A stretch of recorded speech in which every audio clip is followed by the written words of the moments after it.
starstruck, yeah, she fucked up, wasted, yeah, she laced.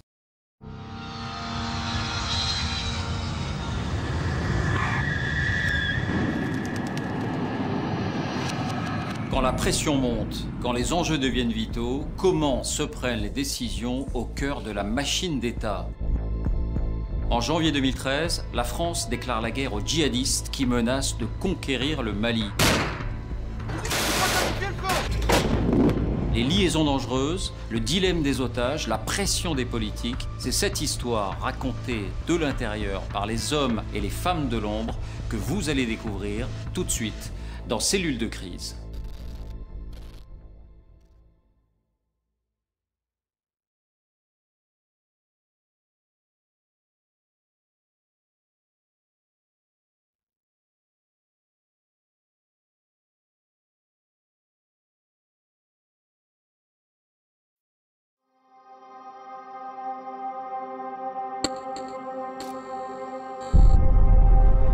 Le 11 janvier 2013, la France lance seule une offensive surprise au Mali. La France, à la demande du président du Mali, s'est engagée hier pour appuyer l'armée malienne face à l'agression terroriste qui menace toute l'Afrique de l'Ouest.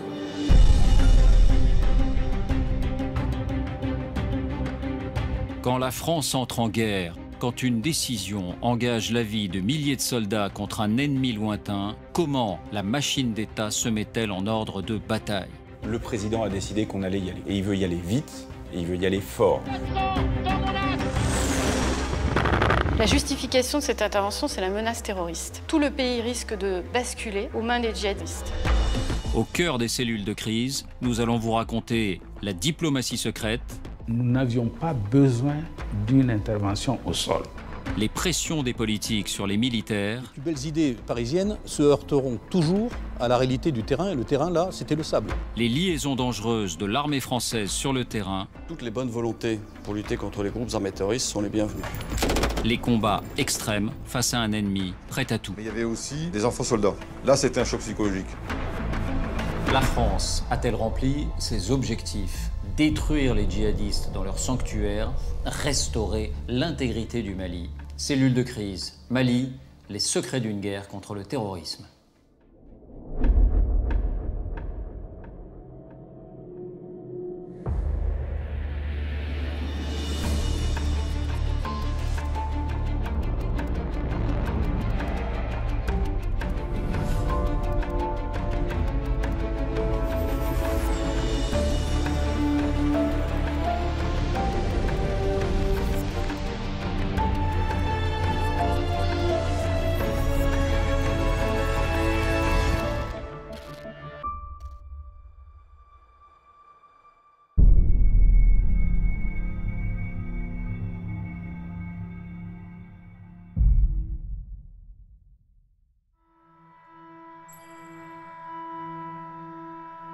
La première alerte est donnée à Creil, par des opérateurs de la très secrète direction du renseignement militaire.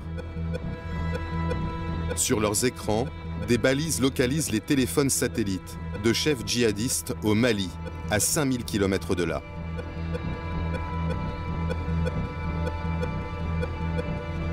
Les cibles se savent écouter et communiquent au minimum. Mais la surveillance électromagnétique permet de suivre les déplacements de leur téléphone.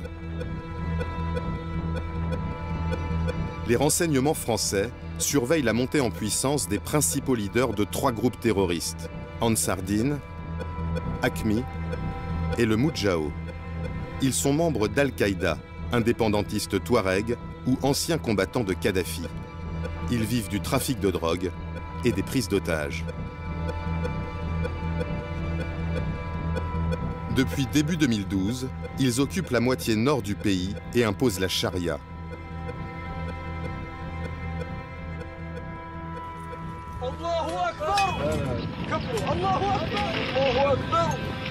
Ces images de destruction des mausolées de Tombouctou font le tour du monde. Ce message est envoyé à la France, aux États-Unis et à tous les pays de l'OTAN. Leur dire que les Moudjahidines sont prêts à l'offensive à n'importe quel moment.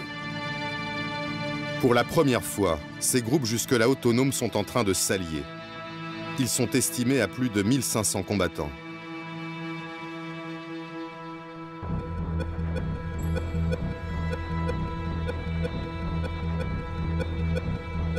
Cédric Lewandowski centralise les informations des services de renseignement pour le ministre de la Défense.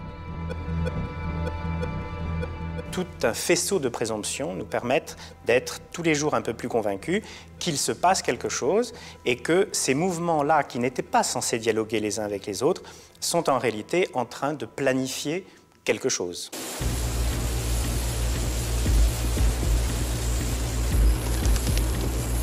Un Hercule C-130 des forces spéciales françaises est envoyé au-dessus du Mali. Il filme des mouvements de pick-up qui confirment les écoutes.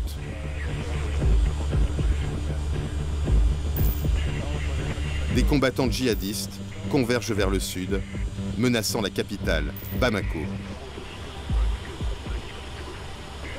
On a du renseignement avec des caméras au-dessus de cette colonne, relativement haut pour ne pas être visible du sol, et qui nous a permis de dire à nos autorités politiques et militaires, si on ne fait rien maintenant, il sera trop tard après.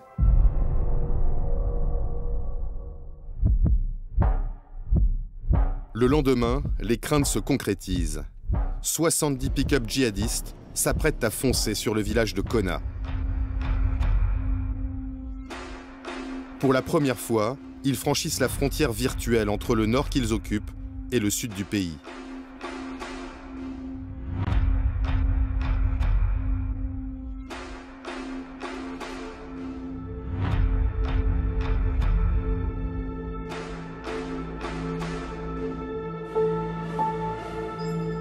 Ce même jour, dans le Loiret, François Hollande présente ses vœux aux militaires. Il se montre préoccupé par la crise au Mali.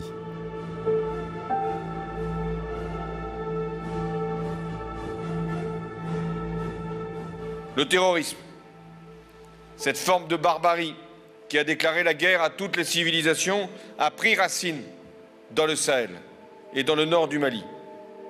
Le Conseil de sécurité, à notre initiative... Mais le chef des armées réaffirme la ligne tenue depuis des mois. C'est à la communauté internationale d'intervenir.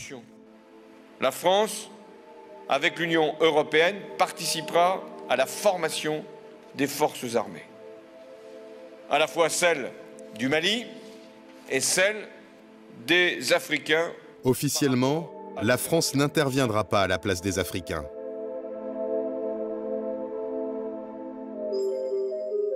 Mais la position de François Hollande va évoluer en quelques heures.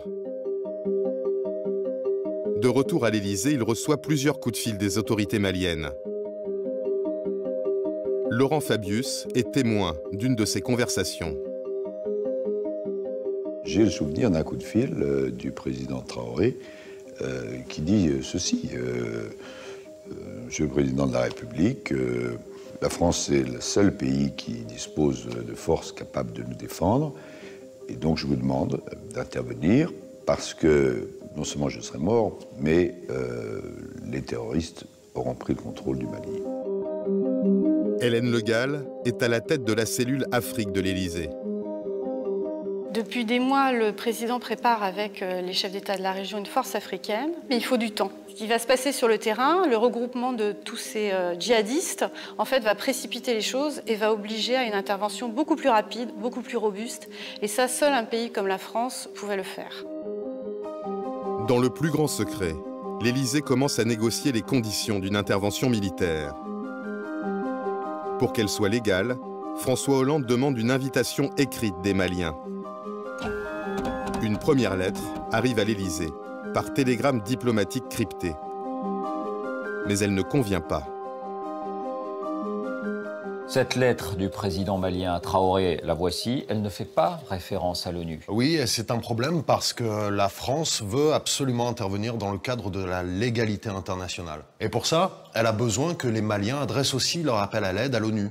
Et il y a une autre difficulté sur cette lettre, elle est trop précise. Elle fait référence à une intervention aérienne immédiate.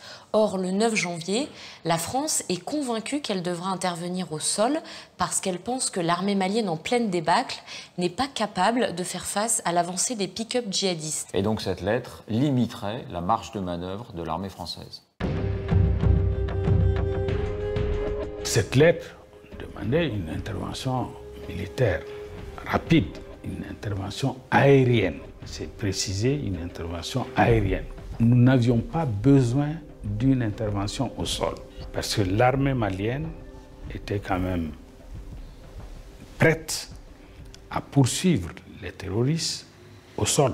Diokounda Traoré demande un appui aérien dans sa première lettre. Il pense que ça va suffire pour stopper l'avancée des djihadistes. Et deuxièmement, il est, je pense, assez réticent aussi à une intervention militaire complète sur le sol malien. Et Diokounda Traoré et les autorités maliennes sont assez crispés sur ce sujet-là. Les conseillers ministériels français planchent sur les modifications qu'ils vont demander aux Maliens. En fait, on leur donne les termes de la lettre qui nous conviendraient et on échange avec les autorités maliennes qui nous refont une lettre dans la même journée où le Mali demande officiellement le soutien militaire de la France. Ces tractations diplomatiques restent secrètes. Publiquement, il n'est toujours pas question de lancer une action militaire au Mali.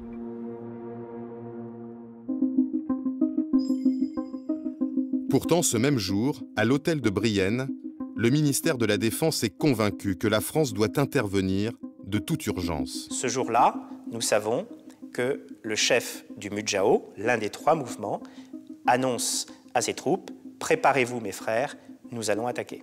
Imaginez qu'Al-Qaïda prenne le contrôle du Mali, dispose d'un État en soi, s'installe, ça veut dire avoir une base arrière, installer des usines de fabrication d'armement. S'il prenait le contrôle d'un État, alors c'était une déstabilisation de l'ensemble du Sahel et donc un véritable danger pour la France et pour l'Europe.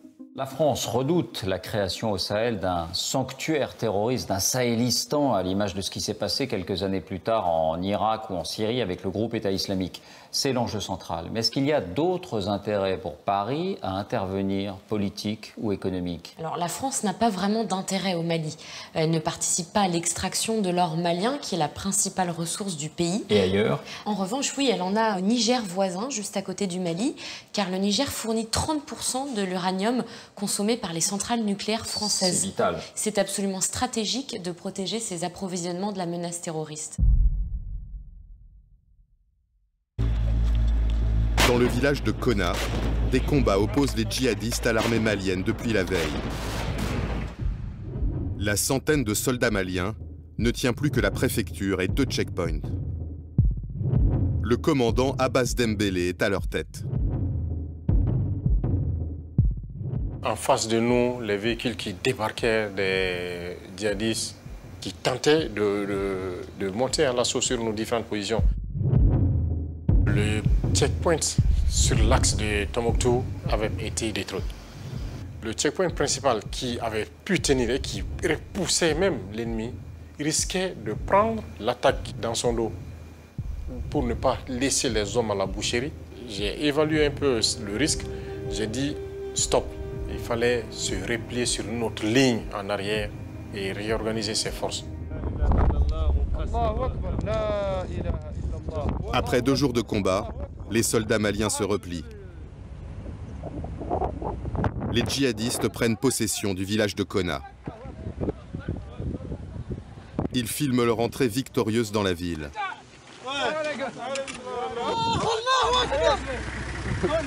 Ils s'emparent des armes, des munitions, des blindés abandonnés par l'armée malienne.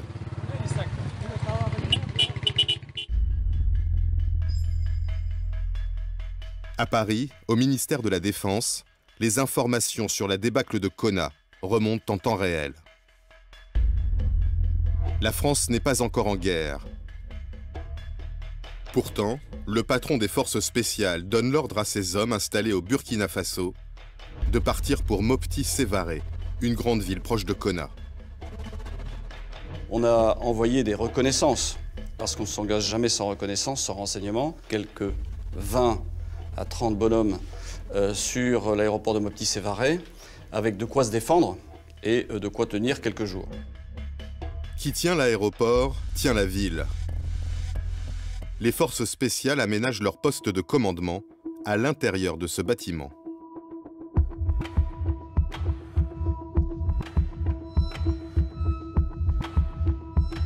Là, on a un appui conséquent. C'est un démultiplicateur de force. Leur nombre importe peu, mais chacun des éléments de cette force a plusieurs capacités. Ce n'est pas des soldats ordinaires. Ces hommes des forces spéciales interviennent pour des missions délicates, sur des terrains où la France n'est pas présente officiellement.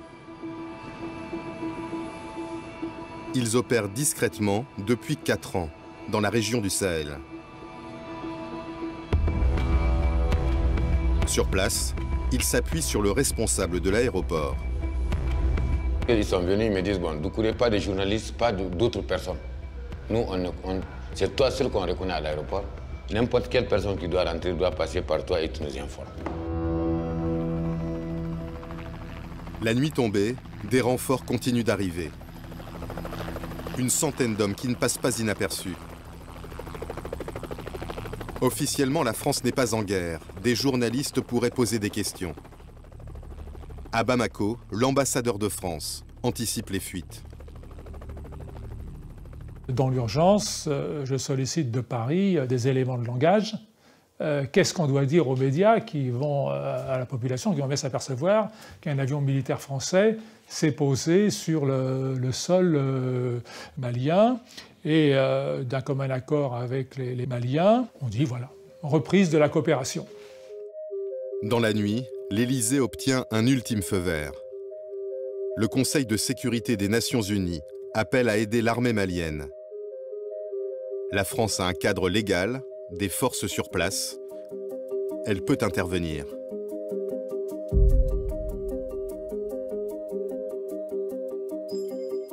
Le président Hollande présente ses vœux au corps diplomatique. Monsieur le Président de la République. La veille, il affirmait encore que la France n'interviendrait pas au Mali. Cette fois, il prend tout le monde de court. Nous sommes face à une agression caractérisée. J'ai donc décidé que la France répondra aux côtés de nos partenaires africains à la demande des autorités maliennes.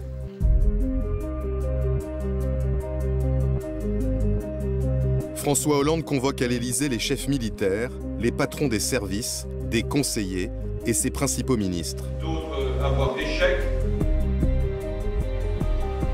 Un conseil de défense restreint qui se tient dans le Salon Vert. La conviction du président est faite depuis 2 jours. Mais officiellement, c'est lors de ce conseil qu'il prend sa décision. Quand des décisions aussi importantes sont prises, il faut qu'il y ait une formalisation. Il n'y avait pas de suspense.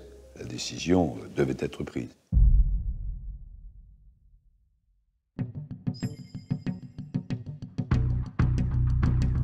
Dès la fin du Conseil de défense, le chef d'état-major des armées rejoint un bunker enfoui sous le boulevard Saint-Germain. Le CPCO, le Centre de planification et de conduite des opérations, va mettre en œuvre les ordres de François Hollande. Le président a décidé qu'on allait y aller. Voilà. Et il veut y aller vite, et il veut y aller fort. On est vraiment là dans l'opération coup de poing qui vise à donner un signal extrêmement fort à la fois à la communauté internationale et à la fois à l'ennemi que la fête est finie et que l'engagement de la France va être extrêmement fort et brutal. Dans la cellule de crise, une trentaine d'officiers de tous les corps d'armée, des agents du renseignement et des forces spéciales. Ils planifient les opérations en amont et les suivent en temps réel. Respect, mon général. Voilà, je vous appelle pour... Le capitaine de vaisseau Pierre Vandier déroule immédiatement un scénario mis sur pied depuis des mois. On avait dans notre coffre une sorte de liste de courses en se disant si la guerre commence, voilà ce qu'il faut faire. Par exemple, comment utiliser les troupes qui sont en Côte d'Ivoire. Et donc on connaissait parfaitement le délai qu'il fallait pour les troupes en Côte d'Ivoire pour aller au Mali. Une fois que le SEMA dit on y va, je sors ma liste de courses, je réunis mon équipe et je leur dis ok, c'est parti.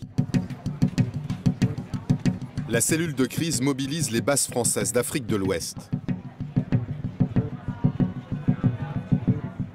À N'Djamena, une unité de 50 hommes reçoit l'ordre de partir en urgence pour le Mali.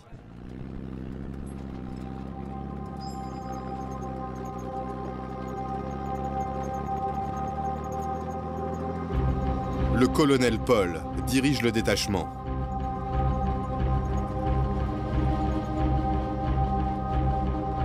C'est à la fois une surprise parce que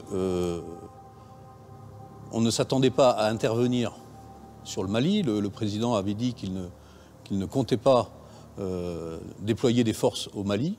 En même temps, un certain enthousiasme d'avoir été choisi pour faire partie de cette aventure. Les chefs de l'état-major doivent trouver un nom à cette opération. Ils pensent d'abord à cimetière, un sabre touareg. Mais si l'armée s'enlise, le jeu de mots cimetière serait trop facile. Ils trouvent finalement la solution sur Wikipédia. Ce sera Serval.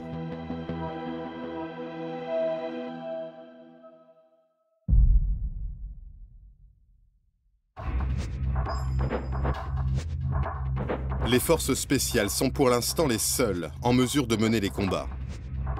Elles reçoivent l'ordre de bombarder les pick-up djihadistes qui se rapprochent de Mopti Sévaré.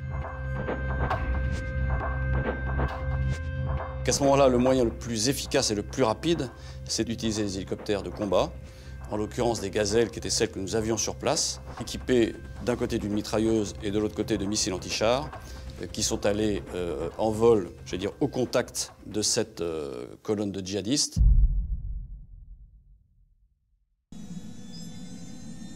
Moins de 2h30 après la fin du Conseil de défense, 2 gazelles décollent de Mopti Sévaré. Dans chaque appareil, 2 hommes du 4e régiment d'hélicoptères des forces spéciales de Pau. Le terrain est plat. Les gazelles ne peuvent pas utiliser le relief pour approcher discrètement. Une caméra embarquée dans l'un des appareils a filmé l'intervention.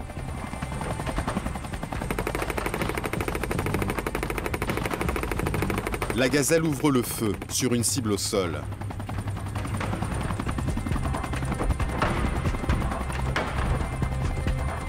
Sous le nuage de poussière, l'ennemi est détruit. Mais des djihadistes dissimulés sous les acacias répliquent. Les 2 hélicoptères sont touchés. La première gazelle doit se poser en urgence. Un soldat est blessé. L'équipage sera récupéré, l'engin brûlé par les Français. Je préfère détruire la gazelle définitivement de façon à ce qu'elle ne puisse pas être utilisée en termes de propagande contre nous. Pour dire, regardez, c'est un hélicoptère français, c'est nous qui l'avons détruit. L'autre appareil reprend la direction de l'aéroport. Mais à bord, le lieutenant Damien Boiteux est gravement blessé à l'aine.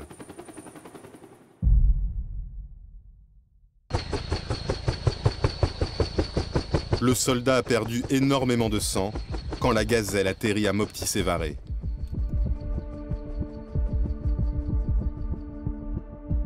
Le chef du contingent de force spéciale me dit ah, Doucouré, tu viens vite. Ils sont venus avec un blessé grave. C'était horrible à voir, vraiment. 4h30 après la décision du président Hollande, le premier soldat français décède. Je l'ai mis dans mon bureau, qui était à côté, climatisé. À 21h15, il y a un Cessna qui vient d'embarquer le corps et le blessé. L'avion a décollé de Mopti vers 21h30 pour Paris.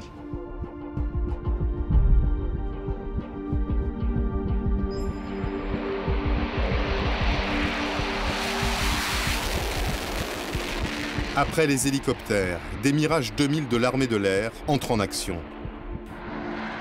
Ils vont lâcher leurs bombes sur les positions ennemies autour de Konna. Dès la fin de la première journée, l'offensive des djihadistes est stoppée. Au premier soir de l'intervention, la colonne est donc stoppée, mais pourquoi envoyer des gazelles, ces vieux hélicoptères, pas blindés, qui doivent voler bas pour tirer et qui sont donc plus vulnérables? On n'est pas les seuls à se poser cette question. Les parlementaires membres de la commission de la Défense ont élaboré ce rapport sur l'opération Serval. Et dans ce rapport, ils soulignent la vulnérabilité intrinsèque des gazelles. Et quelle est la réponse de l'armée? Eh bien, le général Gomard, qui est le patron des forces spéciales, lui, il assume son choix. Pour lui, c'est l'urgence qui prime. Il faut arrêter les djihadistes le plus rapidement possible. Et ces gazelles qui sont positionnées au Burkina Faso sont à seulement 2h30 de Konna. Mais en fait, il y avait une autre possibilité parce qu'en 2013, la France dispose de Mirage 2000 qui sont basés au Tchad. Ces engins volent beaucoup plus haut et plus vite que les gazelles des forces spéciales et hors de portée des tirs des djihadistes. Alors, ces Mirages pouvaient intervenir en 3h30 à Konna. 3h30. 3h30 donc pour les Mirages, 2h30 pour les gazelles. La question se pose et même des militaires se la posent bien sûr hors caméra. Était-on vraiment à 1 heure près pour frapper les colonnes de djihadistes? Oui, et puis il y a une autre différence entre les chasseurs de l'armée de l'air et les hélicoptères des forces spéciales. Les forces spéciales, elles peuvent engager le combat dans la plus grande discrétion. Elles n'ont pas besoin que la France soit officiellement engagée dans un conflit, comme elles le font aujourd'hui en Libye, en Irak ou en Syrie. C'est l'autre interrogation de cette première journée. À quelle heure ont vraiment commencé les frappes? Pour l'armée française, c'est clair, elles ont débuté dans l'après-midi, mais vous êtes allé sur le terrain et vous avez entendu une autre version. Oui, à Konna, des habitants nous racontent que les frappes françaises auraient débuté dès le matin du vendredi 11 janvier. Drissa Maïga est agriculteur à Konna. Le matin du 11 janvier, alors que la France n'est pas entrée en guerre, il profite d'une accalmie dans les combats entre djihadistes et armées maliennes pour aller vérifier ses cultures. Il est à 300 mètres de sa maison quand il aperçoit un hélicoptère.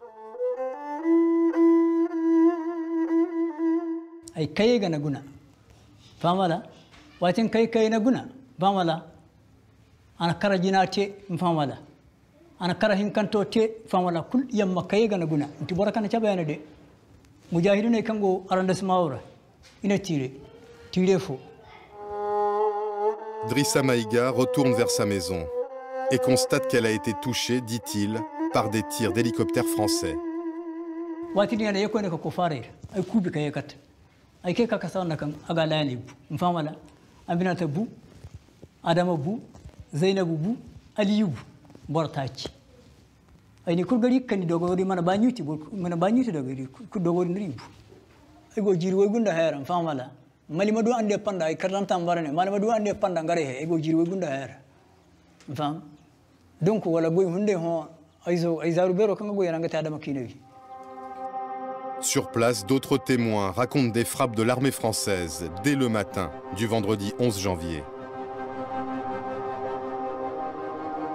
Les hélicos de combat faisaient cap sur Konna, un hélico de combat avec des missiles, avec des mitrailleuses. Tout le monde sait ce que ça fait, c'est pas pour aller patrouiller. À partir du 11 déjà au matin, il y a eu des bombardements ou des frappes des hélicos français sur les résiduels ennemis qui se trouvaient déjà encore à Konna. Les autorités françaises maintiennent leur version. Il n'y a eu aucune frappe d'hélicoptère avant le déclenchement officiel de la guerre, le vendredi après-midi, ni aucune victime collatérale. Très clairement, là-dessus, je peux être tout à fait définitif. Les premières frappes ont lieu à 16h via le détachement des forces spéciales. Il n'y a pas de frappe avant la décision du président de la République qui est prise pendant le Conseil de défense qui, lui, se tient à 11h30 à l'Élysée. Deux versions s'opposent. Celle des Maliens, celle des Français, qui démentent tout dommage collatéral. 3 ans après, où en est-on? Alors depuis 3 ans, la famille Maïga, qui affirme que 4 de ses membres ont été tués, ne se résigne pas. Elle cherche à obtenir réparation auprès des autorités françaises. Alors elle s'est par exemple tournée vers l'ambassade de France à Bamako ou vers des bases militaires françaises au Mali. Mais après toutes ces démarches, elle s'est finalement vue opposer par un procureur malien ce document. Alors c'est un SOFA. C'est en français un accord sur le statut des forces militaires. Il est signé entre la France et le Mali et précise notamment le statut juridique des soldats français lorsqu'ils interviennent sur le sol malien. Ça signifie que quand la France entre en guerre, elle signe des contrats. Effectivement, et ce contrat prévoit toutes sortes de choses, toutes bêtes et très concrètes, comme par exemple que les soldats français ont le droit de conduire avec leur permis français sur le sol malien. Mais il y a aussi un article, pour le coup, là, qui m'a davantage étonnée. C'est l'article 9, qui dit que la partie malienne prend à sa charge la réparation des dommages causés aux biens ou aux personnes, y compris lorsque la partie française en est à l'origine. Autrement dit, si la France tue des civils, par exemple lors de raids, elle n'est pas juridiquement responsable. Non, la famille Maïga ne peut pas se retourner contre la France pour obtenir réparation. Elle ne peut se retourner que contre l'État malien. Exactement, c'est le Mali qui doit prendre à sa charge toutes les indemnisations, même si la famille Maïga arrivait à prouver que les Français sont responsables de ces frappes. Et qu'a-t-elle obtenu? Alors pour l'instant, la famille Maïga n'a rien obtenu. Alors ça peut paraître choquant, la lecture de cet article, mais la réalité est la suivante, c'est que la France décide de s'engager pour sauver les institutions maliennes. La contrepartie, c'est qu'effectivement, s'il y a des dommages collatéraux, ce qui se produit dans pratiquement toutes les opérations militaires, on ne voudrait pas que les soldats français soient poursuivis par une juridiction nationale ou internationale.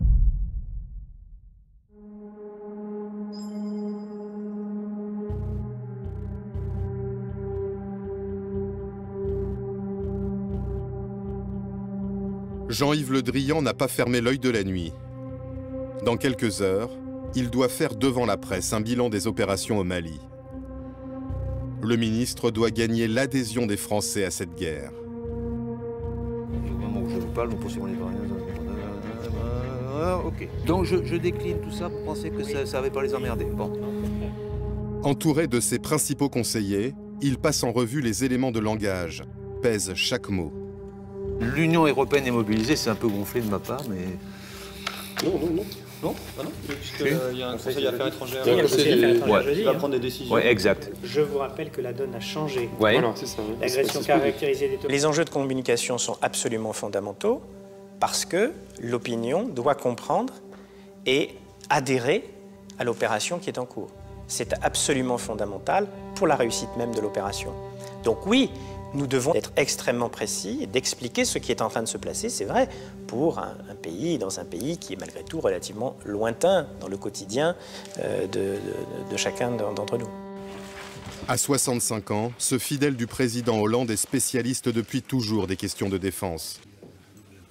C'est sa première guerre, un premier soldat est mort. Bien, mesdames, messieurs, je viens devant vous ce matin avec le chef d'état-major des armées dans une situation de gravité. La France est engagée dans un combat sans merci contre le terrorisme où qu'il se trouve. Malheureusement, l'un de nos pilotes, le lieutenant Boiteux, du 4e RHC de Pau, a été mortellement blessé. J'en viens maintenant au deuxième théâtre. Le ministre parle d'un deuxième théâtre. Il révèle que la veille, une autre opération ultra secrète a eu lieu en Somalie. On est à 6000 km du Mali, à l'autre bout du continent africain, et la DGSE tente de libérer un otage. Et cet otage, il a un statut particulier. Effectivement, cet otage, c'est Denis Alex. Il appartient à la DGSE, il est membre du service Action, et depuis 3 ans et demi, il est retenu en captivité par un groupe islamiste, les Chebab. Depuis, la DGSE mobilise de gros moyens pour essayer de le libérer. Et elle va finir par le localiser. Denis Alex va finalement être localisé à 100 km au sud de la capitale somalienne, Mogadiscio, dans ce petit village de Boulomarer. Et en décembre 2012, François Hollande va donner son feu vert à l'opération de libération. Cette opération, elle a un nom, c'est l'opération Musisi. Cette tentative de libération, elle a lieu le même jour que le lancement de la guerre au Mali. Est-ce qu'il y a un lien entre les deux? Selon les autorités, il y aurait des raisons bien précises. C'est une nuit dite de niveau 5, c'est-à-dire une nuit noire absolue, parce que les coefficients de marée sont également favorables et parce que les conditions météorologiques, telles qu'on pouvait les attendre, étaient idéales. Et donc, c'était oui, cette nuit du 11 au 12 janvier à 3 h du matin, que se trouvait le moment idéal pour intervenir en Somalie. Évidemment que c'est un hasard totale qui a fait que les 3 mouvements djihadistes au Mali, qui ne sont absolument pas reliés au Chebab de Somalie, il n'y a aucune histoire à se raconter dans ce domaine-là, eux décidaient de foncer vers le sud. C'est le hasard complet de la petite et de la grande histoire. Des combats d'une grande violence se sont déroulés, d'une grande violence, au cours desquels, je parle maintenant avec précaution, tout donne à penser que malheureusement Denis Alex a été abattu par ses geôliers. Un soldat a perdu la vie à la suite de blessures et un soldat est porté disparu. En fait, ce soldat a été tué. Il y a donc 3 morts. C'est un fiasco. Et surtout, en 24 heures d'une guerre contre le terrorisme qu'il essaye de vendre aux Français, Jean-Yves Le Drian doit déjà annoncer 4 morts. Au 2e jour de l'intervention, la cellule de crise Mali doit en priorité organiser la reprise des villes du Nord. Le CPCO s'appuie sur le système d'alerte Guépard. 5000 soldats français prêts à partir à tout moment, n'importe où dans le monde. À leur tête depuis 1 an et demi, le général Bernard Barrera. Je reçois un coup de téléphone du CPCO, donc de Paris, me disant « Attention, on va déclencher l'alerte Guépard, donc apprête-toi à mettre tes unités en place ». Je rejoins tout de suite mon PC qui était à quelques centaines de mètres de mon domicile, à Clermont-Ferrand, et j'appelle mes 5 colonels en disant « Pour l'instant, on ne sait pas quelles unités, mais on est dans du réel, et apprêtez-vous à partir et à prévenir vos capitaines pour qu'ils préviennent eux-mêmes leurs soldats ». En quelques heures, les premières unités sont prêtes à partir. Elles quitteront la France au bout de 2 jours. Le général Barrera, lui, va attendre 9 jours pour rejoindre le Mali, car les logisticiens du CPCO sont confrontés à des problèmes d'acheminement des hommes et du matériel.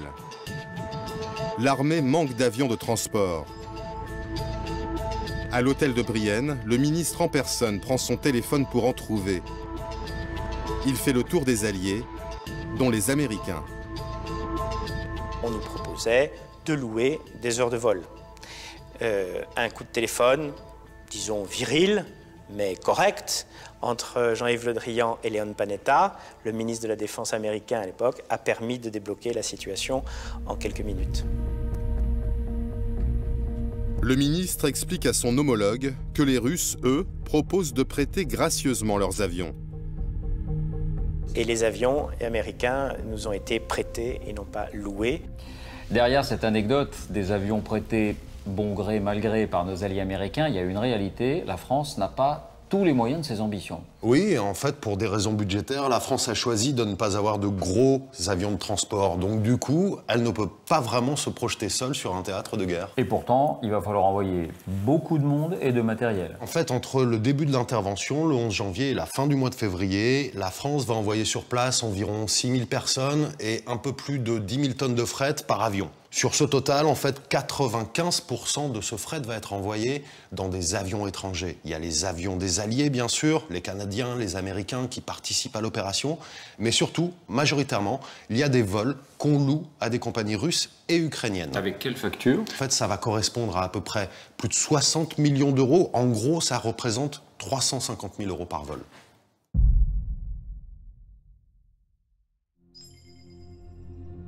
Après les premières frappes pour arrêter les pick-up, le CPCO veut détruire les bases arrières des djihadistes, dans le nord du Mali.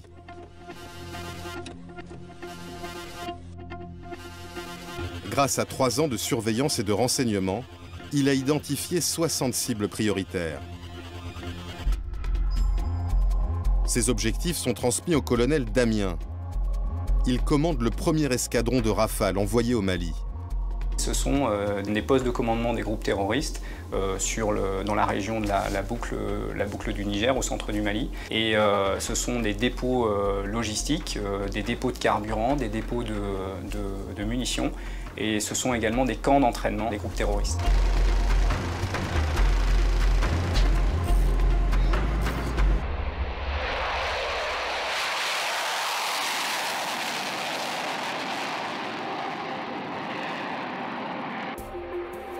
L'escadron du colonel Damien est obligé de faire un détour.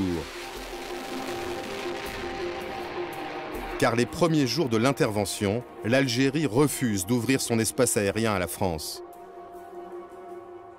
Ce raid de 9h35 est le plus long de l'histoire des Rafales. Les pilotes ont prévu 5 ravitaillements en vol.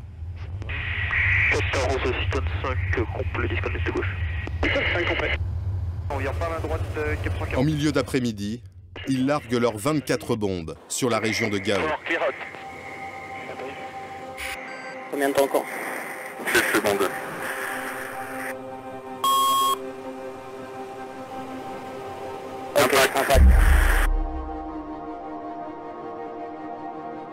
L'Algérie a interdit le survol de son territoire. C'est une manière de montrer publiquement qu'elle ne cautionne pas l'intervention au Mali. Pourquoi? Pour des raisons de politique intérieure. Les autorités algériennes ne sont pas mécontentes de montrer à leur opinion publique qu'elles tiennent tête à l'ancien colonisateur français. Et puis, Alger entretient une relation complexe avec les groupes djihadistes. C'est-à-dire? Eh bien, il ne faut pas oublier que les principaux responsables d'AQMI, Al-Qaïda au Maghreb islamique, sont d'origine algérienne. Ce sont les héritiers des GIA, ces fameux groupes islamiques armés qui semaient la terreur dans l'Algérie des années 90. Alger, surtout, ne veut pas se les mettre à dos. Et hors caméra, des conseillers ministériels ont été très clairs. Selon eux, il y aura un genre d'accord tacite entre Alger et les leaders djihadistes. Vous ne commettez pas d'attentats sur notre territoire et en contrepartie, on ne vous fait pas la guerre. D'ailleurs, certains djihadistes trouveraient même refuge dans le sud algérien. Finalement, sous la pression de la France, l'Algérie va autoriser les avions français à survoler son territoire, mais en toute confidentialité. Ça ne doit pas sortir, mais ça va sortir. Nous intervenons dans le cadre de la légalité internationale. Le nombre des soutiens est dans les médias, Laurent Fabius s'est interrogé sur le sujet. Pour le moment, est-ce que l'Algérie vous soutient? Alors, nous avons eu des contacts avec l'Algérie. L'Algérie a autorisé sans limitation le survol de son territoire, ce qui est quelque chose de significatif, dont je remercie les autorités algériennes. Et aujourd'hui... J'ai été amené à dire qu'il y aurait un survol. Bon. Mais peut-être que je n'avais pas pris les précautions nécessaires. Et est-ce que j'ai fait une boulette? J'en sais rien, mais ça n'a pas eu grande importance. Ça braque les Algériens. Les Algériens n'aiment pas qu'on mette ça sur la place publique. Donc oui, les Algériens se braquent. C'est parce que la frénésie de communication fait que tout n'est pas bordé. Et on fait des bourdes. 3 jours plus tard, une des cibles des militaires français au Sahel, Mokhtar Belmokhtar, dit le Borgne, revendique l'attaque contre le site gazier d'In Amenas en Algérie. 800 otages, 40 morts. L'attaque a été planifiée avant le déclenchement de Serval. Mais les terroristes s'en servent comme prétexte. Ils visent l'Algérie, disent-ils, car elle a ouvert son espace aérien à la France.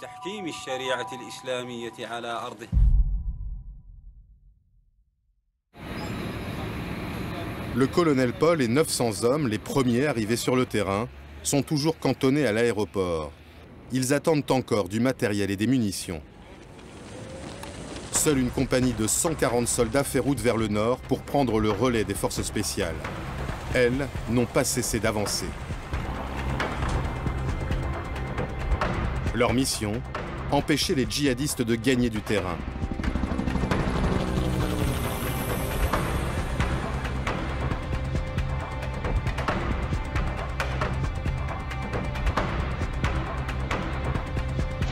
En 10 jours, avec seulement 250 hommes, elles ont investi 5 villes.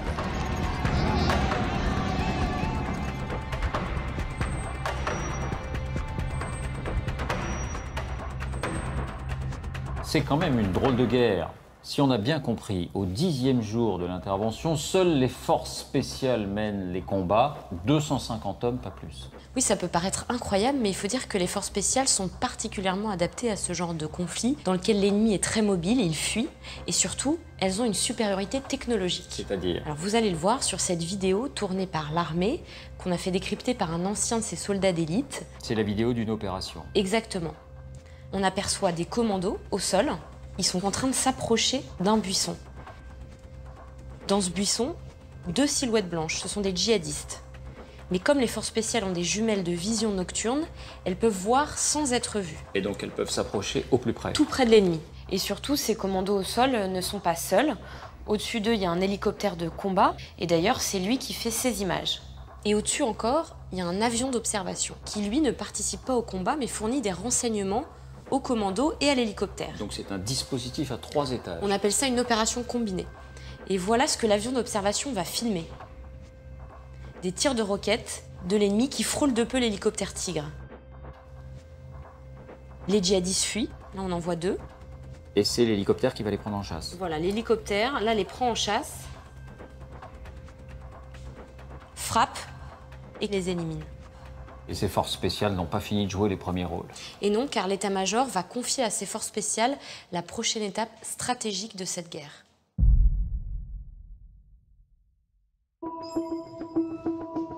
Les officiers du CPCO sont mobilisés sur la prise de la ville de Gao, sur le fleuve Niger. Fief de l'un des mouvements terroristes, le Moudjahou, elle est stratégique pour la reconquête du Nord Mali.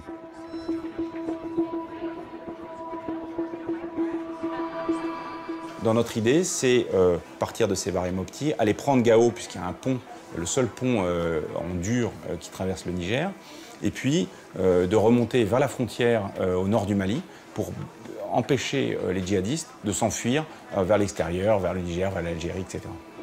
Un ordre venu de l'Élysée chamboule des mois de planification. François Hollande veut Gao, mais il demande aussi Tombouctou. Et il veut aller vite. Il leur donne 10 jours. Tombouctou, c'est aussi un objectif vis-à-vis de l'opinion publique française. C'est la ville la plus connue du Mali à travers le monde. Et parce que son poids à la fois culturel et symbolique frappe et a frappé l'ensemble de la population internationale quand on a su qu'elle était aux mains des djihadistes. Et donc la reprise de Tombouctou est une véritable prise de guerre, même si elle est symbolique. Effectivement, reconquérir Tombouctou, ça a du sens politique, même si militairement, ce n'est pas notre plan au départ. On n'est pas payé pour dire ça n'a aucun intérêt d'aller à Tombouctou. Nous, notre boulot, c'est de rendre possible la volonté politique. En termes d'efforts, de coordination, ça oblige à revoir le plan. C'est votre client au restaurant qui change d'avis alors que vous êtes déjà en train de faire la cuisine, qui vous dit en fait je voulais pas de la viande, je voulais du poisson. Le général Barrera, chef de la brigade Serval, est arrivé au Mali avec son PC de 92 officiers. Le CPCO n'a pas eu le temps d'entrer dans les détails du raid sur Tombouctou. C'est donc lui qui décide de la route à prendre. On se dit, bon, par où passer? Et donc là, il y a 3 options. Soit la route goudronnée qui arrive directement sur Tombouctou. Mais le seul problème, c'est que vous avez le fleuve entre Tombouctou et vous, et il n'y a pas de pont, il y a juste des bacs, et vous ne connaissez pas l'état des bacs. La deuxième solution, c'est de faire tout le tour en passant par Gao du fleuve Niger et d'arriver donc par l'est de Tombouctou. C'est long, et vous ne connaissez pas non plus la route, enfin en tout cas la piste de sable qui se situe de ce côté-là. Et puis finalement, vous avez la route qui est la plus sûre, mais qui est en même temps la plus, allez, on va le dire, la plus dégueulasse, parce que c'est du sable, c'est des marécages.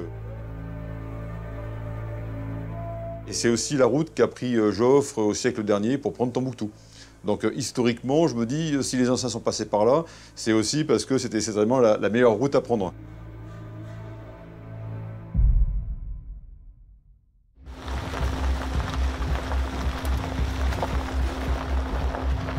Une colonne Serval quitte Bamako. 400 hommes et 130 véhicules pour un raid de 1000 km à travers le désert.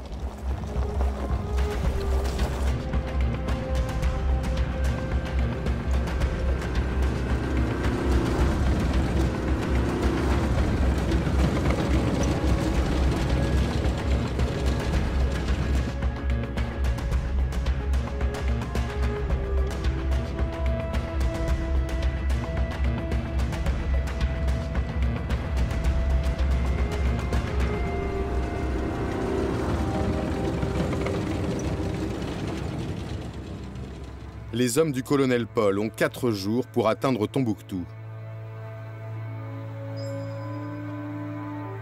Mais une nouvelle consigne arrive de Paris.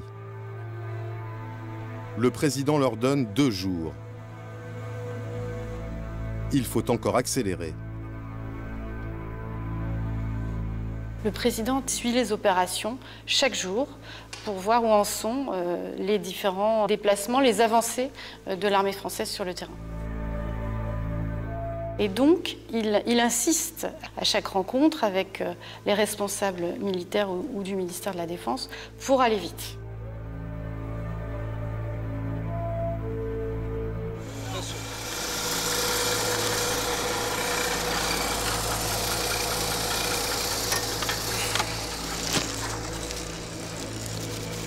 En cours de route, les hommes du colonel Paul doivent intégrer une unité de l'armée malienne. Une autre consigne de Paris. Notre mission principale, c'est pour Tombouctou, d'accord? Faut pas qu'on oublie ça. Ensuite, on pourra lancer des fouilles à droite. Nous ne voulions pas, nous, que notre intervention soit perçue comme l'intervention d'une puissance extérieure, d'un occupant, parce que ça aurait été, non pas immédiatement, mais à terme, l'échec absolu. Donc les instructions qui ont été données, c'est qu'à chaque fois que c'était possible, nous opérions avec les forces maliennes. C'est une question politique, de stratégie. Tout de suite, ça peut prendre, je peux te guider jusqu'à là. Mais l'armée malienne manque de moyens et d'expérience. Ils sont morts à l'intérieur? Ils sont morts.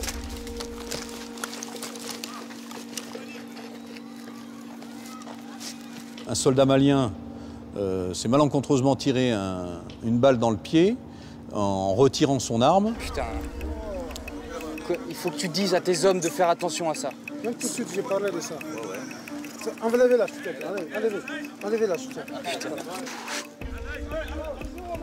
Et là, on a perdu presque 1 heure pour savoir ensuite ce qu'on allait faire de ce blessé. À ce moment-là, le chef doit prendre une décision. Donc un seul blessé, c'est blessé malien. Le soldat malien est confié à un hôpital local. La colonne reprend sa route.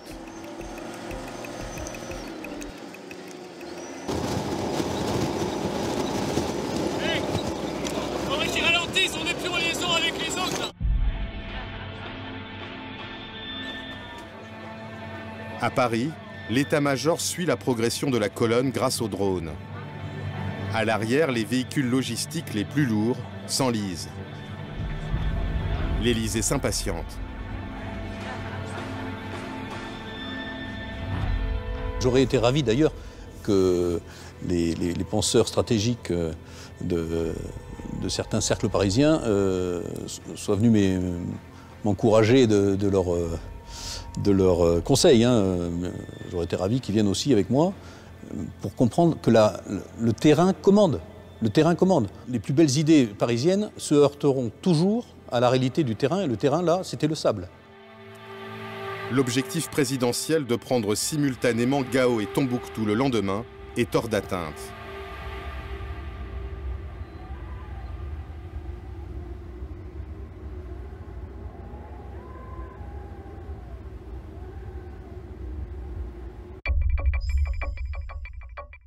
À Paris, les militaires doivent rendre des comptes.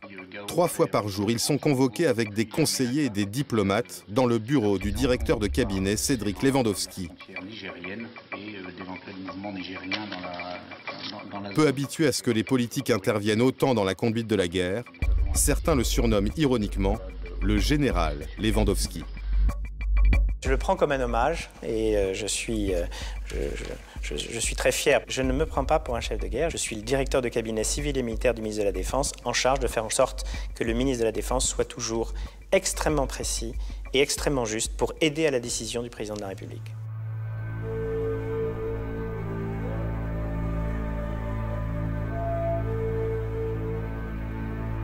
Au 15e jour d'opération, les forces spéciales roulent vers la ville stratégique de Gao.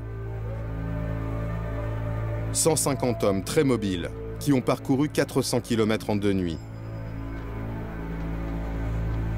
Sans attendre les renforts d'une colonne Serval partie de Bamako, ils reçoivent l'ordre d'attaquer les 2 points clés de la ville. Gao était assez compliqué parce qu'il y avait à la fois le pont sur le fleuve Niger et l'aéroport. Les deux étaient tenus par des groupes armés terroristes. Donc on a monté une manœuvre en même temps, prise du pont par le sol et par la route, prise de l'aéroport par les airs avec un posé d'assaut. Michel, 30 ans, commande une quarantaine d'hommes des forces spéciales chargés de prendre le pont à l'entrée sud de la ville de Gao.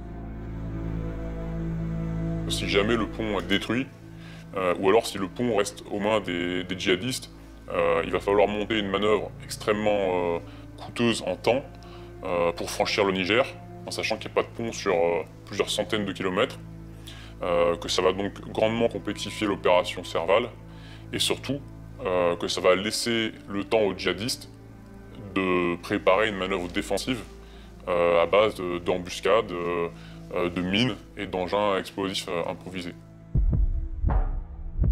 Les djihadistes ont installé leur checkpoint à l'entrée sud du pont, dans une zone habitée.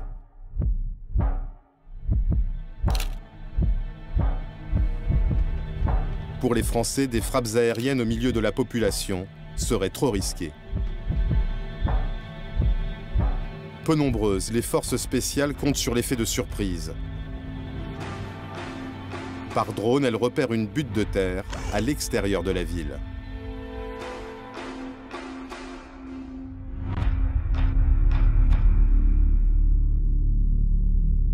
À 23 h, les forces spéciales se prépositionnent sur ce point haut. L'ennemi ne s'attend pas à un assaut aussi imminent.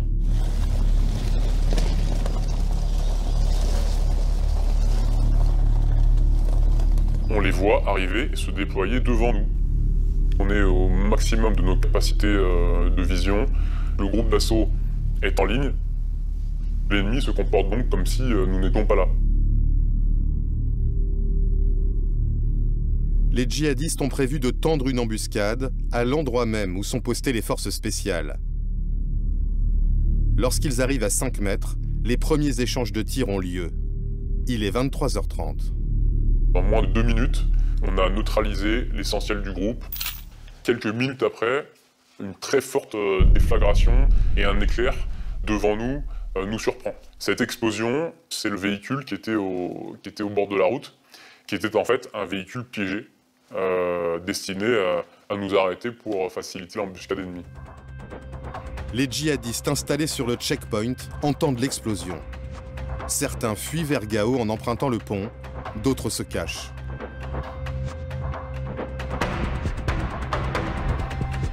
Ensuite, il nous reste à progresser jusqu'au pont.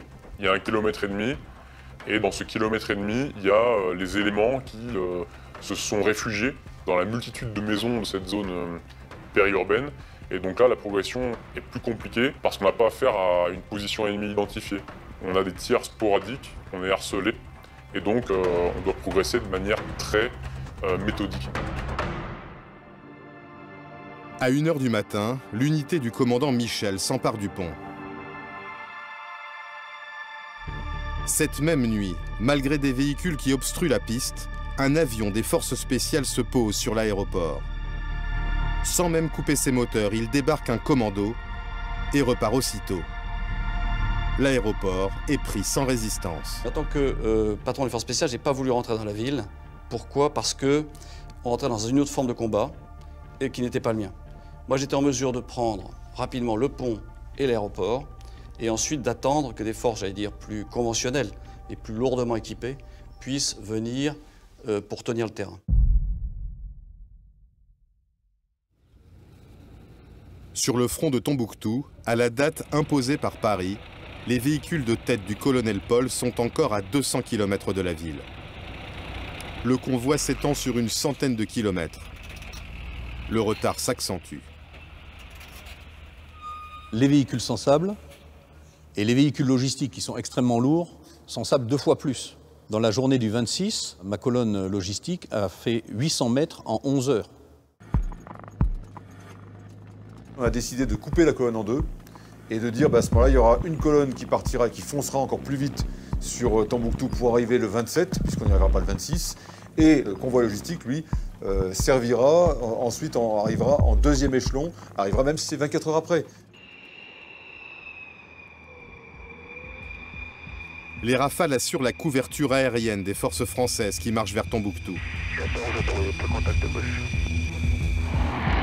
Le colonel Damien survole la ville. Nous avons observé un certain nombre de pick-up qui quittaient précipitamment la ville de Tombouctou. Donc ce sont effectivement des indications qui pouvaient laisser penser qu'il y avait un repli définitif vers le nord-est du Mali de la part de nos adversaires. Les informations convergent. L'ennemi semble avoir pris la fuite. Pourtant, l'Élysée insiste pour un déploiement militaire de très grande ampleur. En plus des blindés du colonel Paul, les parachutistes de la Légion étrangère sont mobilisés.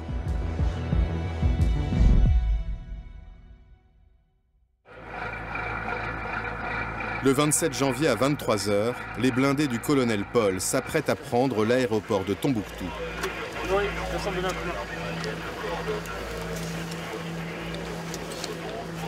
Fermez les portes.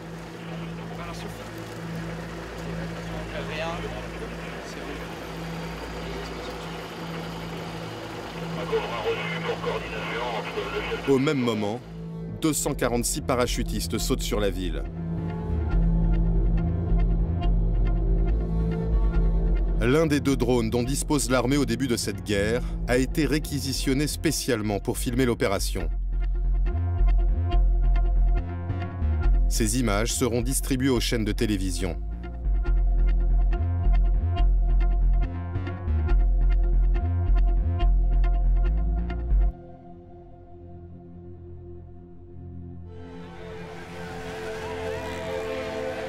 Au petit matin, les habitants fêtent l'arrivée des Français.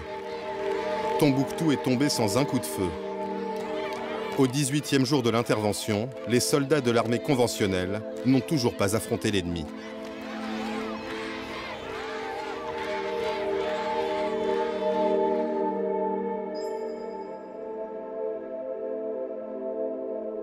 À Paris, Jean-Yves Le Drian arrive à l'Élysée pour un entretien avec le président. Il est détendu.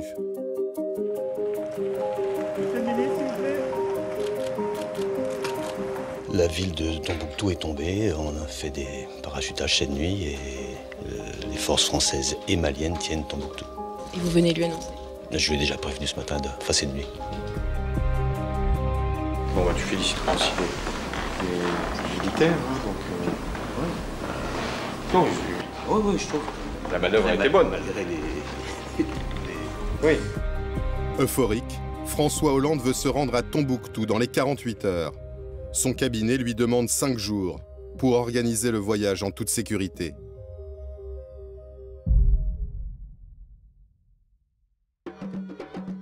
À Tombouctou, une foule immense attend François Hollande.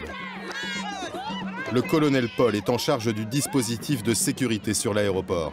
3 ou 4 minutes avant que l'avion qui a amené le président n'atterrisse, le gouverneur de Tombouctou est arrivé avec une dizaine d'habitants de Tombouctou et un chameau qu'il comptait, m'annonce-t-il, offrir au président, puisque c'est la tradition, lorsqu'une haute personnalité vient, on offre un chameau. Et donc, 3 minutes avant que l'avion ne se pose, j'ai mon chameau et je ne sais pas quoi en faire.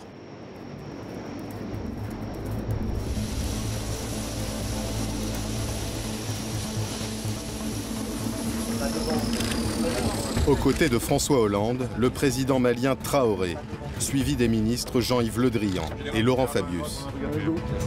C'est pas le chameau qui pose des problèmes sécuritaires, c'est tous les gens qui vont entourer le président au moment où il se voit offrir le chameau. Donc, au niveau sécurité, il va falloir prendre ça en compte.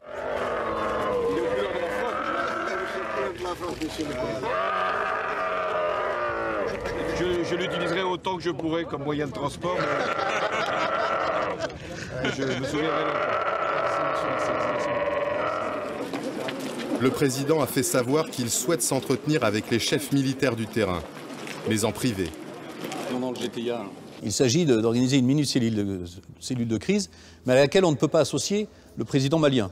Donc il va falloir trouver une manière de soustraire le président à l'ensemble du dispositif, et notamment de son homologue. Et donc il est prévu que le président ait envie d'aller aux toilettes, et je l'accompagne donc à l'intérieur de l'aéroport. Et donc là, on se retrouve en fait dans une cellule de crise, face à une petite carte. C'est le seul moment où j'ai un contact en tant que chef tactique avec le chef politique, qui est le chef des armées. Et là, bon, je ne pourrais pas vous donner ces mots, mais très clairement, c'était sans aucune ambiguïté. C'était bravo pour ce que vous avez fait honneur à la France, et maintenant, je vous demande de continuer, de trouver l'ennemi, et si vous le trouvez, de le détruire. François Hollande fait la tournée des monuments symboliques de la ville. ceux qui ont été ciblés par les djihadistes. Et ça, c'est à leur portée, ça, dans les retraites, ils se sont pris à mettre du feu là-dedans. Le président termine son voyage à Bamako. Il y est accueilli en héros. Nous étions là, nous entourions le président de la République. Et juste en face de nous, il y avait un écriteau qui était ça, que j'avais en face de moi. Alors, il y avait marqué « Merci à Papa Hollande et au tonton Le Drian et Fabius ». C'était juste en face de moi. Sur le moment, c'est assez indicible. Bon, c'est plus simple que ça, on se dit qu'on a été utile. Sur la place de l'Indépendance, François Hollande prononce un discours dont une phrase va devenir célèbre. Et moi, je veux ici vous dire que je viens sans doute de vivre la journée la plus importante de ma vie politique. Cette phrase, c'est lui qui l'improvise au moment du discours. Je crois qu'il est gagné par l'émotion qui est visible sur l'ensemble des participants et en particulier la foule de Bamako qui lui témoigne beaucoup d'affection à ce moment-là. L'enthousiasme des Maliens vis-à-vis de François Hollande sera de courte durée.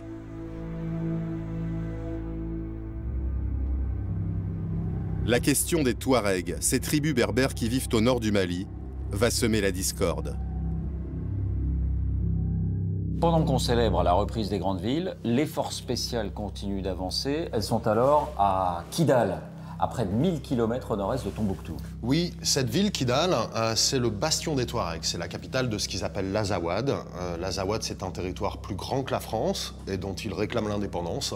Ça fait 50 ans que des combats meurtriers, en fait, opposent les autorités de Bamako aux indépendantistes Touaregs. Et là, une question délicate va se poser pour les Français à propos d'un de ces groupes Touaregs, le MNLA. Absolument, le MNLA, le Mouvement National de Libération de l'Azawad. En fait, en 2012, le MNLA, ce mouvement, s'allie avec les djihadistes pour chasser l'armée malienne de tout le nord du pays. Et puis les alliances vont se retourner, les djihadistes vont eux-mêmes chasser le MNLA du pouvoir, les anciens alliés deviennent ennemis.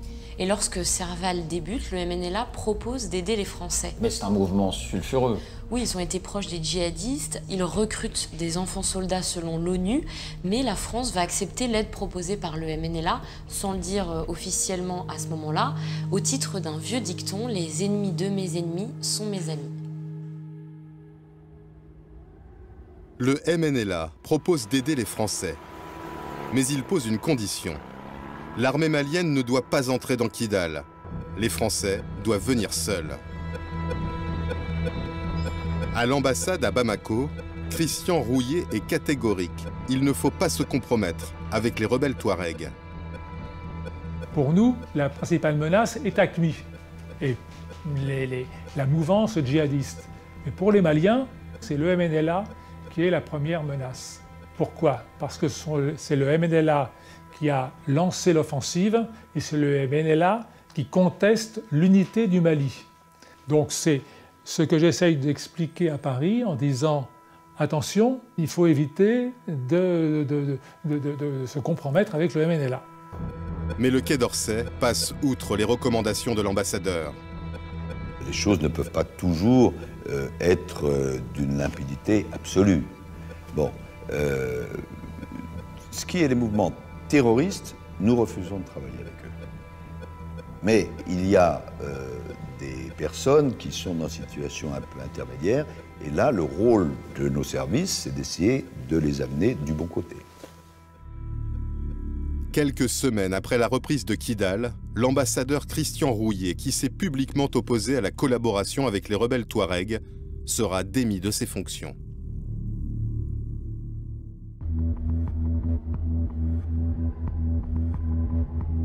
Comme convenu avec le MNLA, les forces spéciales ont pris le contrôle de la ville sans associer les soldats maliens.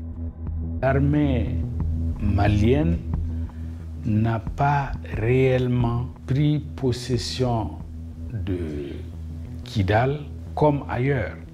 Parce que l'armée française s'est interposée. Alors il faut qu'on nous explique. Il faut qu'on nous explique. Moi, je suis militaire. Mon combat était de neutraliser les groupes armés terroristes. Donc toutes les bonnes volontés pour lutter contre les groupes armés terroristes sont les bienvenues. Cette région est celle des Touaregs, qu'ils connaissent bien mieux que les forces spéciales françaises qui arrivaient et qui n'avaient jamais été, pour certaines d'entre elles, dans cette partie du monde. Donc il fallait dialoguer avec eux. Les forces spéciales ne se sont pas contentées de dialoguer avec le MNLA. Et non, au Mali, nous avons rencontré un combattant MNLA. Il est Touareg, originaire de Gao, et il a été enrôlé par les djihadistes quand ceux-ci ont pris la ville de Gao. Puis il a changé de camp, il s'est allié au MNLA. Et il vous a raconté des choses qui ne figurent pas dans l'histoire officielle. Fin janvier 2013, quand les forces spéciales entrent à Kidal, ce combattant MNLA va proposer ses services aux forces spéciales et ils acceptent.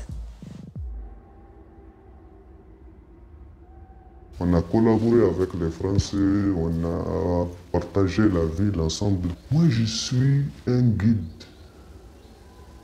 Je suis avec le capitaine Eric là. Il fait partie des forces spéciales. Je travaille avec eux on me paie par jour même. Chaque jour, on me paie 25 000 francs CFA. Qui est-ce qui vous paye? Eric. C'est l'armée française? C'est l'armée française, ouais, qui me paye. Quand on sort, même à Kidal, on est ensemble toujours. On fait toutes les missions ensemble. Malgré le soutien de combattants touaregs, la traque de l'armée française piétine. Les grandes villes du Nord ont été reprises, mais l'ennemi reste invisible. La surveillance aérienne et les missions de repérage sur le terrain ne donnent rien. Après 4 jours, la seule chose qu'ils ont vue, c'est un gardien de chèvre et un âne. On se dit, mais voilà, la guerre est finie, il n'y a plus de djihadistes.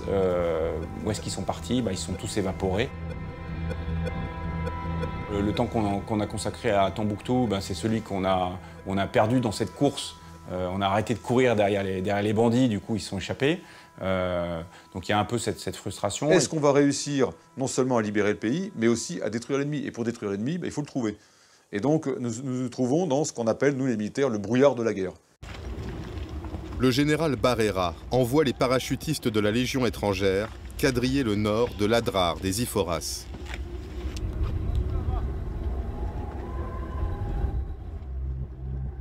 Ce massif montagneux très difficile d'accès est connu pour être une zone de repli des djihadistes. C'est là aussi qu'ils détiendraient leurs otages. Face à des adversaires qui désormais ne fuient plus les combats, dans des conditions extrêmes, les soldats français vont livrer la première vraie bataille de cette guerre, avec un double objectif, détruire l'ennemi sans mettre en péril la vie des otages. Christine Coapé est la sœur de Marc Ferret, otage d'AQMI depuis 2 ans et demi. Le point culminant de notre peur, ça a été lorsque les armées françaises sont arrivées dans le massif de l'Adrar des Iforas. Ce que l'on craint, les familles, c'est justement que les otages se trouvent sous le feu et puis perdent leur vie. Les autorités à ce propos nous disent qu'elles vont faire le maximum, qu'elles vont essayer d'en tenir compte. Pour le CPCO qui coordonne les opérations, l'ordre est très clair. À aucun moment les otages sont pris dans le tempo des opérations. Le renseignement sur les otages, il interviendrait éventuellement en nous disant vous n'allez pas vous occuper de tel endroit, vous ne faites pas des frappes à tel endroit parce qu'on suspecte qu'il y a des otages. Et ça n'arrive pas, ou en tout cas si ça arrive, je ne l'ai pas vu. La force Serval prépare la bataille de l'Adrar des Iforas depuis la base de Thessalite.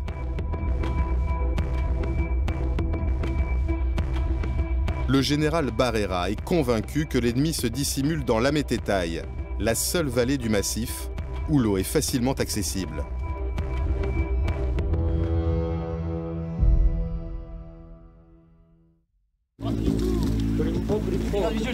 Allez les gars, on percute les enfants, allez en avant. Chacun se déplace. Chacun se déplace. Le 19 février, après 15 jours de recherche, l'intuition du général Barrera se confirme. Les premières unités qui commençaient à grenouiller dans la drare des Ifoghas sont tombées sur une grosse embuscade de djihadistes qui protégeaient l'entrée de la Matetaï. Donc là, on a eu des combats très durs avec notre premier mort. Donc on a compris que le nord était gardé. Dans ce guet-apens, le sergent-chef Harold Vormesel est tué.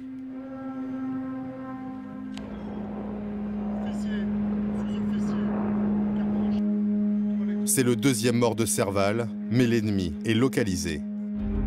Très clairement, on s'est dit quelle est la meilleure manœuvre pour pouvoir ensuite aller les chercher et détruire. Donc on a fait en fait une opération en tenaille. Les blindés attaquent à l'ouest. Les parachutistes les surprennent par le nord. Et pour l'entrée est de la vallée, les Français font appel à l'armée tchadienne. Près de 2000 combattants tchadiens entrent en guerre aux côtés des Français dans cette nouvelle phase de l'opération. Et pourtant, cet homme, Idriss Déby, qui est à la tête du Tchad depuis 26 ans, n'était pas vraiment un ami de François Hollande. Oui, c'est le moins qu'on puisse dire. François Hollande s'est toujours montré très critique vis-à-vis d'Idriss Déby. Quand il était premier secrétaire du Parti socialiste, il dénonçait sa légitimité très limitée et son régime qui bafoue les règles démocratiques. Et en tant que président? Alors en tant que président, c'est un peu la même chose. François Hollande l'évite soigneusement. Il a même annulé une visite qui était prévue depuis bien longtemps, qui devait se dérouler à l'Élysée le 8 octobre 2012. Le problème, c'est que quand Serval démarre, François Hollande, il est bien obligé de reconnaître que c'est lui, Idriss Déby, qui dispose de l'armée la plus puissante de la région. Du coup, en fait, il est un peu le seul à pouvoir l'épauler. Donc il redevient fréquentable? Oui, il redevient fréquentable et même, là, indispensable. Tous ceux qui étaient prêts à contribuer à cette lutte contre le terrorisme, le président était tout à fait d'accord pour qu'on travaille ensemble. Les Tchadiens ont une connaissance du terrain malien dans la mesure où il ressemble, par sa géographie, au terrain tchadien. Et donc, ils ont une expérience militaire importante de guérilla, de guerre sur ce type de terrain. La collaboration avec les Français, les Tchadiens vont la payer très cher. En une seule journée, à l'entrée est de la vallée de la Mététaï, 27 soldats tchadiens vont être tués et plus de 70 autres vont être blessés. Fin février, 2000 soldats français combattent dans la Drare. Les logisticiens du CPCO doivent prendre en compte des températures extrêmes et un terrain particulièrement hostile. Et en fait, ce qu'on suit assez vite, c'est le taux d'indisponibilité médicale. Et donc, en fait, on voit jour après jour les chiffres des coups de chaleur, donc des soldats qui sont incapacités par coup de chaleur, qui montent. Des psychologues sont envoyés en soutien sur la base de Thessalite, ainsi que des aumôniers militaires.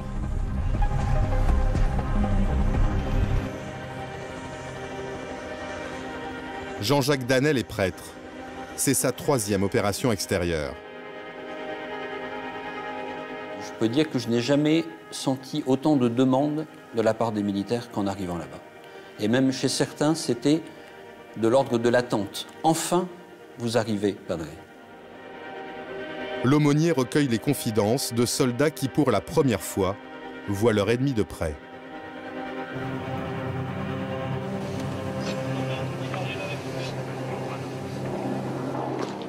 Entendez bien, ok? Moi, copain, d'accord? Toi, tu vas te lever 2 mains, comme ça, ok? Vas-y, doucement. Allez, viens. Écartez le dispositif, on sait jamais. Ce jour-là, sous les cadavres, un survivant. On a découvert qu'en face de nous, il y avait non seulement des djihadistes, mais il y avait aussi des enfants soldats. Donc plus petits, qui portaient les gourdes, les munitions, et qui étaient engagés en première ligne. Là, c'était un choc psychologique. Voilà. Stop, bouge plus. Prends vêtements, lève. Bouge plus. Stop. Vêtements, Clovis. Écarte, retire. Allez, enlève. Les soldats craignent qu'ils portent une ceinture d'explosifs. Ok. Pose ici. Voilà. Je confirme le compte rendu. 4 personnels détruits et 1 prisonnier. Ce jeune garçon sera remis à l'armée malienne. Lorsque les soldats sont face à des enfants kamikazes, l'épreuve est beaucoup plus douloureuse. En quelques secondes, le soldat doit décider qu'est-ce que je fais. Est-ce que je le laisse s'avancer vers moi en sachant qu'il va sans doute actionner sa ceinture d'explosifs, ou est-ce que je le, excusez-moi ce terme affreux, neutralise? Alors j'ai un souvenir assez net voilà, d'un de ces militaires. Voilà, militaire, c'est voilà, un Polynésien, un type très costaud, très grand. Et il était devant moi un peu comme un enfant. Parce que précisément, il avait dû tirer sur un enfant soldat. Et il m'a dit, Padre, je n'oublierai jamais ça de ma vie. Parce qu'après, je me suis dit, ce gamin, il pourrait être mon fils, il pourrait être mon petit frère. Et après, il a rajouté, il faut que je vous le dise à vous, parce qu'une fois qu'on sera parti d'ici, je n'en parlerai plus jamais. Pendant les 3 premiers mois de conflit, l'armée française prend en charge 40 blessés psychologiques, presque autant que les 47 blessés au combat.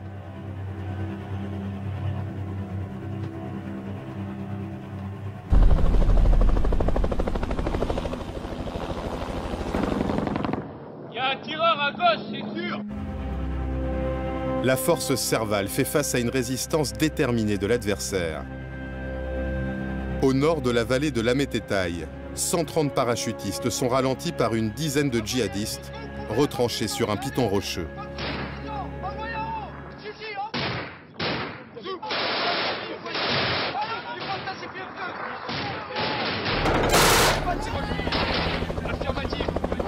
Deux assauts des Français sont repoussés.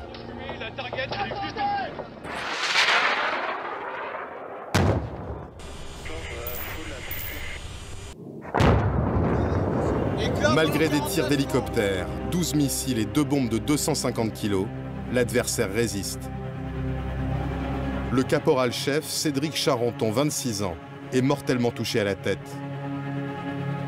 Après 9 heures de combat, les parachutistes renoncent et contournent par l'est. Un seul djihadiste a été tué, les autres prendront la fuite pendant la nuit. Il a fallu avancer de rocher en rocher, il a fallu passer ensuite derrière des massifs, escalader des bunkers de pierre. Et donc ça a été des combats très violents où il fallait éviter de se retrouver imbriqué. Quand je dis imbriqué, c'est que l'ennemi vous laisse passer et vous tire dans le dos. L'Adrar des Iphoras est reconquis pas à pas, au prix de frappes massives. 400 dans mon axe, 400 dans mon axe. Ok, c'est bon visuel.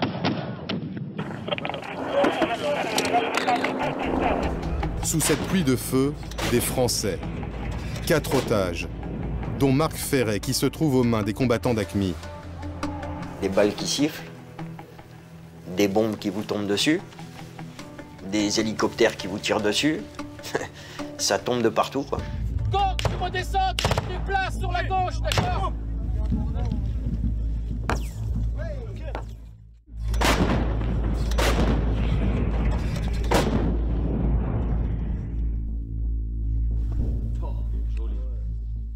C'est zéro répit, c'est zéro nourriture, c'est rien. Et on était dans le groupe. Vêtus pareil qu'eux, avec un aspect physique identique à eux. Donc forcément, une cible potentielle pour tout militaire qui vient effectuer sa mission. Voilà. Vous faites partie du groupe qu'il faut éradiquer. Moi, je me suis dit, ben voilà, profite de l'instant qui est là parce que je pense pas qu'il y en aura d'autres. Les conditions de détention des otages vont encore se durcir. Jean fait partie d'une unité de renseignement chargée d'intercepter les conversations radio des djihadistes. Une mission confidentielle qu'il a accepté de raconter. Pour protéger son anonymat, nous avons reconstitué l'entretien. On était donc en poste à l'entrée d'une vallée, à écouter ce qui se passait, à écouter à côté de la vallée avant que le gros des troupes arrive pour faire le nettoyage. Et on avait une concentration d'émissions qui allait toutes vers le même indicatif, vers le même mec. Donc on a compris que c'était quelqu'un de plutôt important parce qu'il y avait plusieurs sonnettes, plusieurs individus qui parlaient qu'à un seul mec. La localisation probable d'un chef djihadiste remonte jusqu'au CPCO. Elle recoupe des renseignements de la DGSE. Abou Zeid, un des leaders d'AQMI et ravisseur de Marc Ferret, serait présent dans le massif. Faut-il frapper au risque de tuer des otages? Après débat, l'état-major donne le feu vert au général Barrera. Et donc on a fait tirer très rapidement 3 bombes antipersonnelles et 12 obus de canon César sur la position.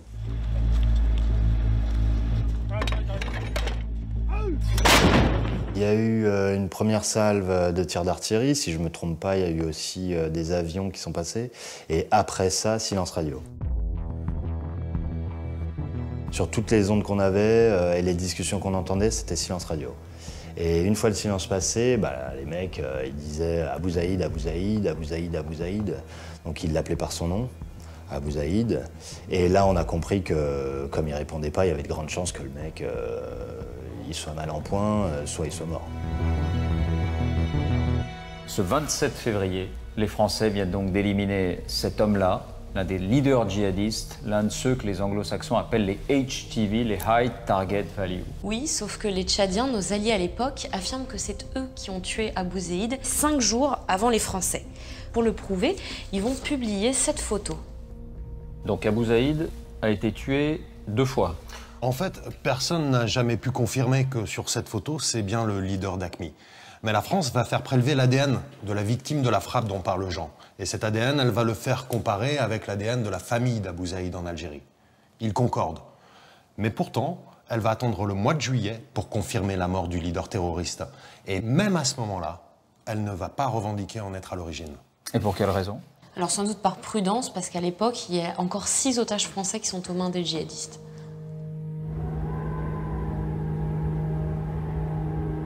Après la mort d'Abou Zeid, les ravisseurs parviennent à exfiltrer les otages de l'Adrar des Iforas, malgré les soldats français qui quadrillent le massif.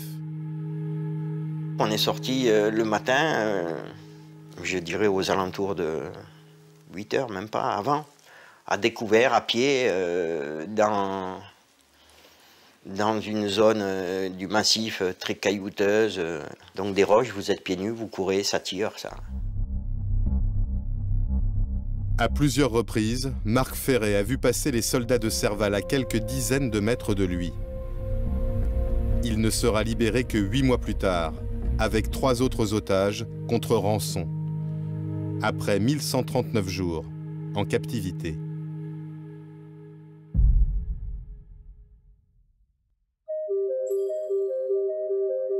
La parole est à monsieur Jean-Yves Le Drian, ministre de la Défense. Monsieur le Président, je peux effectivement faire le point de la situation de notre engagement au Mali à cet instant. Devant les députés, le ministre annonce le début du retrait des troupes françaises. À moins de 4000 au début du mois prochain, à 2000 à peu près au courant de l'été. Il restera 1000 militaires français d'une manière un peu plus pérenne à la fin de cette année. Des soldats français continuent à ratisser l'Adrar, les zones de Gao et de Kidal. Mais après 13 semaines d'engagement, le ministère de la Défense considère que la reconquête du Mali est achevée.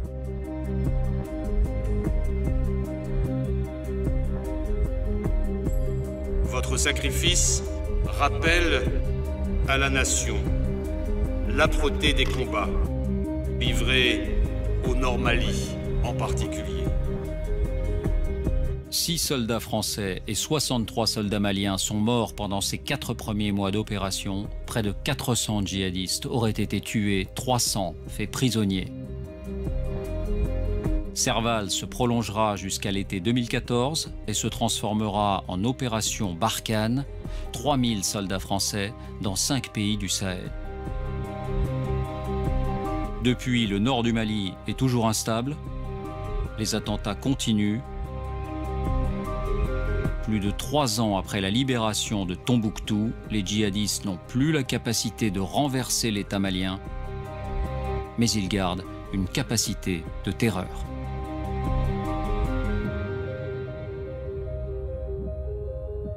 Bonsoir Monsieur le Ministre. Bonsoir. Et bienvenue dans notre cellule de crise. Est-ce qu'il reste encore des djihadistes dans l'Adrar des Iforas ou est-ce qu'ils ont tous été éliminés? Bon, il y a encore des mouvements terroristes, mais ils sont d'une nature totalement différente. par rapport à ce qu'on a connu en début 2013. Dans ce massif? Dans ce massif, et en particulier sur les couloirs de circulation qui existent dans cette partie du Sahel. Ce sont plutôt des terroristes qui mènent des actions plus classiques de terrorisme, moins militarisées. Lorsque l'opération Serval a commencé en janvier 2013, il y avait une véritable armée terroriste qui, avec des pick-up, plusieurs milliers de personnes, qui descendaient sur Bamako. Là, nous avons affaire à des groupes beaucoup plus restreints. Combien sont-ils d'après vous?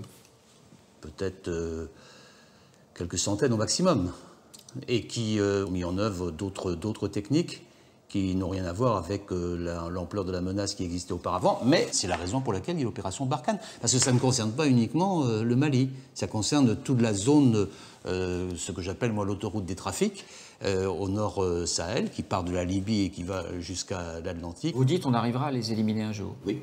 Bien sûr, il faut de la durée. C'est un phénomène qui dure depuis très longtemps, mais oui, on y arrivera. Mais le Mali n'est pas encore sur pied, si j'ose dire. Le Mali n'est pas encore... Mais il y a encore un peu de la fragilité au nord. Oui, c'est vrai. Ça veut dire qu'on est là-bas pour 10, 20, 30 ans peut-être? J'espère le moins longtemps possible. Mais quand on combat des djihadistes au nord Mali encore aujourd'hui, on assure aussi la sécurité de la France. Quelques questions qui sont posées dans le film. La question des otages. Comment est-ce qu'on fait à un moment donné pour arbitrer entre la nécessité d'une opération militaire, de mener l'offensive, et puis la survie des otages, qui peut être conditionnée aussi par ces mêmes opérations, parce qu'il peut y avoir des représailles? À ma connaissance, M. Boujadas, les otages sont vivants et libres.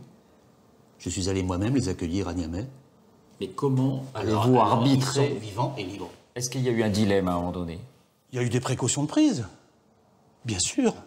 Je ne vais pas rentrer dans les détails. Les services secrets travaillent de manière extrêmement étroite avec nos forces armées. Il y avait des risques, oui, sans doute. Mais les otages sont vivants et libres. Autre information qui ressort dans ce film, les moyens de l'armée française. Est-ce qu'on a les moyens de nos ambitions quand on se rend compte qu'on n'arrive pas à organiser une opération de transport de troupes, de matériel, avec nos propres avions et qu'on est obligé d'aller les louer ou les demander ailleurs? On a constaté qu'il pouvait y avoir des manques. Et le manque majeur, c'était la logistique, c'est-à-dire le moyen de transport. Moi, j'ai trouvé ça en arrivant, hein. J'étais là depuis 6 mois, un peu plus. Et donc, j'ai pris la décision de renforcer ces moyens, en particulier de passer des commandes d'avions de transport, qui étaient indispensables. Est-ce qu'on peut tirer un enseignement de cette guerre au Mali pour la situation en Syrie et en Irak aujourd'hui, du point de vue français? On n'est pas du tout dans la même configuration, même si c'est la même adversité. Entre Daesh et AQMI, il y a la même volonté barbare de détruire, quoi qu'il arrive, déstabiliser. C'est le même enjeu, avec des implications géographiques totalement différentes. On peut constater néanmoins que lorsqu'il n'y a plus d'État stable, alors c'est le champ ouvert pour le terrorisme, et ce terrorisme nous vise nous, que ce soit en Syrie, en Irak, ou que ce soit au Sahel ou au Mali. Merci, Monsieur le Ministre, d'avoir répondu à nos questions.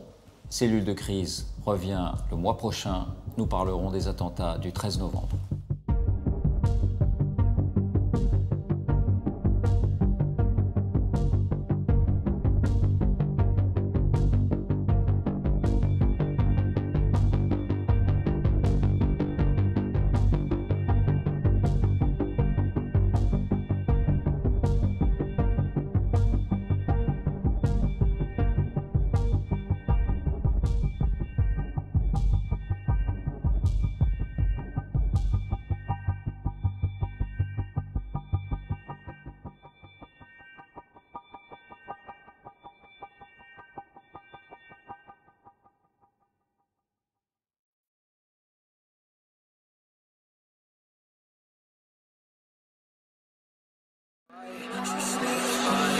Starstruck, that bitch starstruck, yeah she fucked up, wasted.